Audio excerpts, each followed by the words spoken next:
All right, Coach Jensen, coming into your second year in the Great American Conference, talk about some of the things you learned from going through the season last year and some of your expectations this year.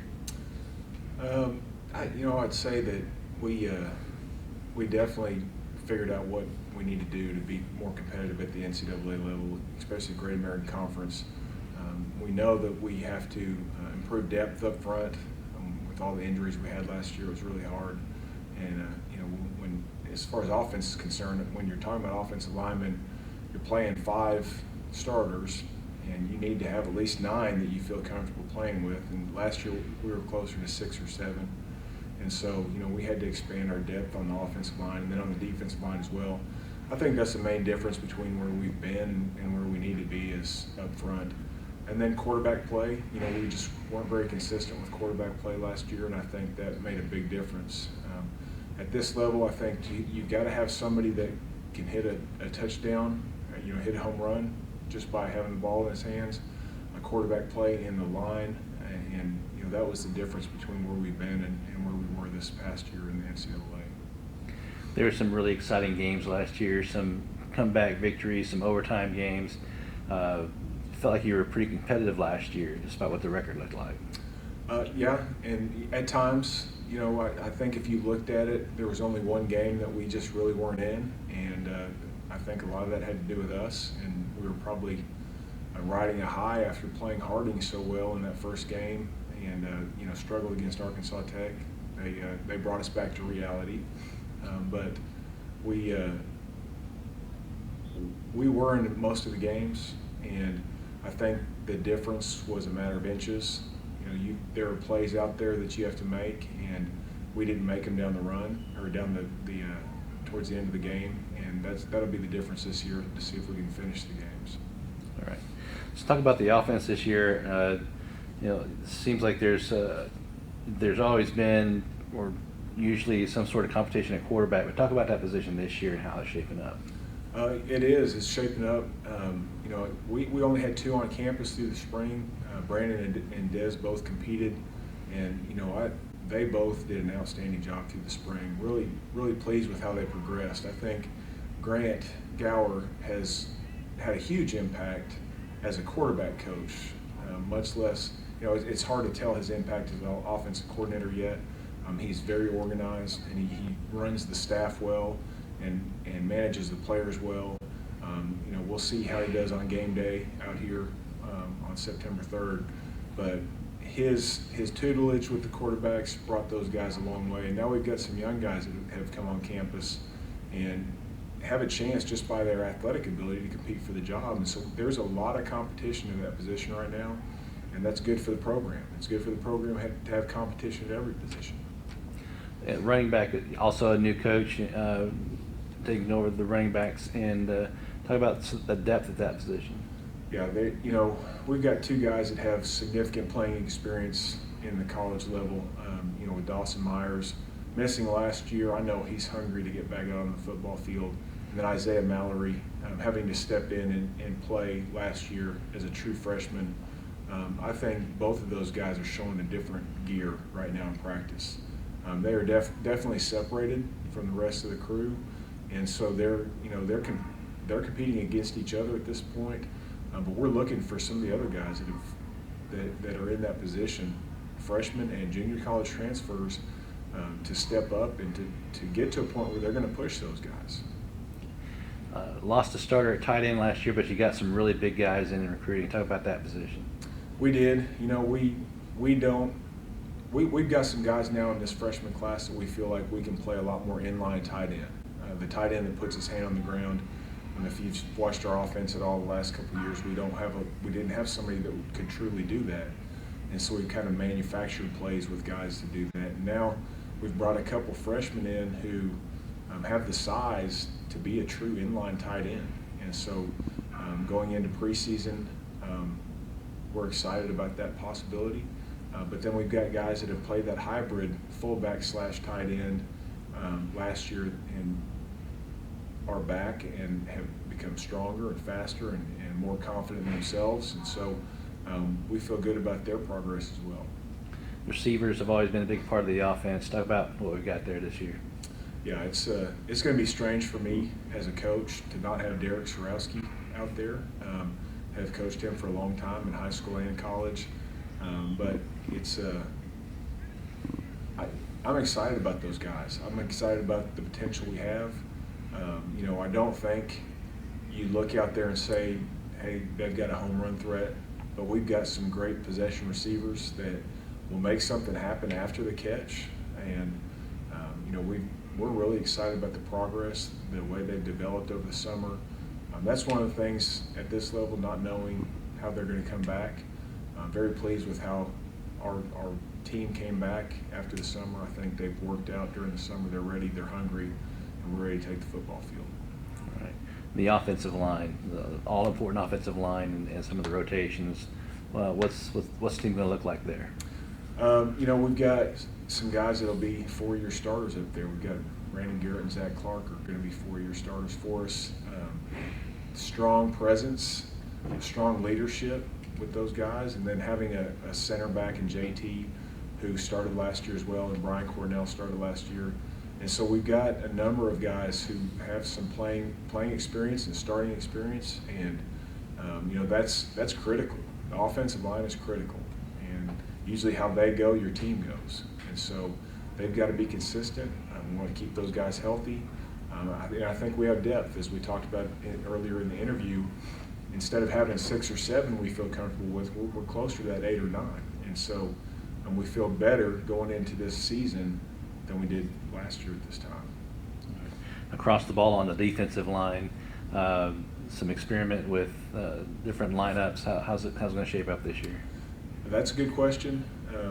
There we've got 3 guys that have significant experience: Houston, Tyler, Gage Weimer, Ed Morgan. Houston has a year under his belt, but Gage and Ed both have 3 years under their belt. So they're going into this as 4-year, not necessarily starters, but 4 years with significant playing experience. And so those guys are the anchor. That's what we're building things around as far as the guys up front. And so the big question is who's going to step up and provide depth there. That's one of the questions we've got to have answered as we go through preseason. So we're evaluating those guys closely. Okay. And the middle linebackers, let's talk about that group. Yeah, you talk about Brendan Pitzer. I mean, he's the first one that comes to mind. And Pitzer's been with us since we first started this thing in 2012. And so he didn't have to come back. He probably could have finished his degree and graduated in May. But we are so thankful that he came back for one more season. And he's going to be a solid football player. He should be a conference award winner. I mean, he should be on the all-conference team. And then the other linebacker position is up for grabs. I think we've got a lot of guys competing in that area, and they're working hard. And I think the competition's fierce. Yeah. And outside linebackers, what about those guys? Outside linebackers, Levi Jennings and Tanner Robertson are the ones that come to mind right off the bat because they've played that position. Jason Lee got some playing experience last year as well. So we've got experience at that position. Dylan Burley is another one of those guys that's been with us since 2012. And so, we've got experience in that position.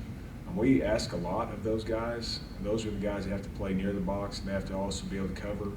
And so there's a lot expected of those guys. So we have to find the ones that are going to do the best job for us. And that's what we look for in preseason. A lot of speed in the defensive backs. Coach Maston and track can attest to. Let's talk about the corners first and then the safeties. Right. Well, Devontre, also known as Tug, as a national champion on the track team. He's definitely one of the speedsters back there. And then, Charles Taylor experienced a lot of hardship last year with an injury and then, medical hardship and wasn't able to play a whole lot. And so we're excited to see him get back out there on the field. But then we've got, Philip Spess, who had to step in last year. And he's another guy that's been with us for a long time and has just made plays. And so, we've got 3 guys there that we feel comfortable with because they have playing experience, but then we've also got young guys that have proven so far in 2 days of practice that they have a chance to compete. And so we're excited about how that's developing. So look at the kicking game. You got Cooper Coons back, Trey Tully. but there's been some competition already for those spots. There has been. Cooper has transitioned in our program to primarily a punter and has focused his time on that, and you can tell in practice the way he's kicking the ball already. And so we feel really good about that, and we feel good about what we can do out of a punt formation with him having quarterback experience. And so we can be a little bit more multiple and try to make the other teams try to guess if we're going to kick it or if we're going to do something else. And so we're excited about that. And then in the kicking game we do have competition. And we've got freshman guys that have come in and with the attitude that they want the starting job. And so it's put a little pressure on Trey. And there's competition at that position, which we didn't have last year. We didn't have competition. And we found ourselves in a position right before preseason started, that we only had one kicker on the roster. And so I think that just affected, it's not saying anything about Trey, but it's good to have competition. It's good to have people to work out with. And so I think you'll see a whole different level of those guys coming out of those guys this year. Does anybody emerge as long snappers, holders? Pitzer's the one that has been there for us and doing that for us the whole time, but we really want to find somebody that can step in and give him a rest, because he's going to play a lot of snaps on defense. And so we have seen some younger guys that have the ability to step in and do that. And so, in just the 2 days we've been working, I think we're going to be able to have a number of guys that can step in and do that. Had some turnover in the coaching staff this year. Talk about how things are coming together with the staff. Right. That's one of the things, especially being here at Oklahoma Baptist University. We just have a different environment than a lot of other programs do, different expectations as far as language and how you carry yourself. We want coaches to be on mission in this university, so anytime I have turnover in the staff, especially guys that have been here for a while and understand what the mission of the university is and what the expectations are, there's a concern. But I have the unique opportunity of walking around practice, and I know that the guys that we brought in understand already, and that makes my job a whole lot easier when they understand what the mission is and how we treat kids and how we coach kids. And so I'm very pleased with the transition so far.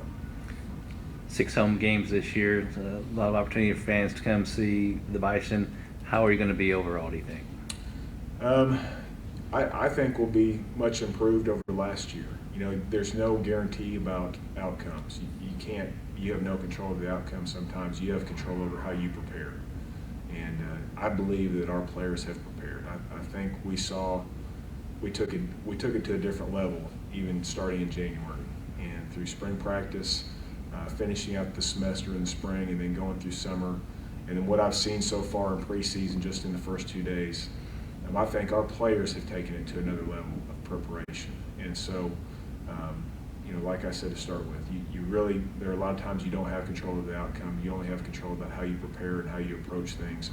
I think we're doing it the right way, and hopefully it'll pay dividends. All right, Coach, thanks a lot.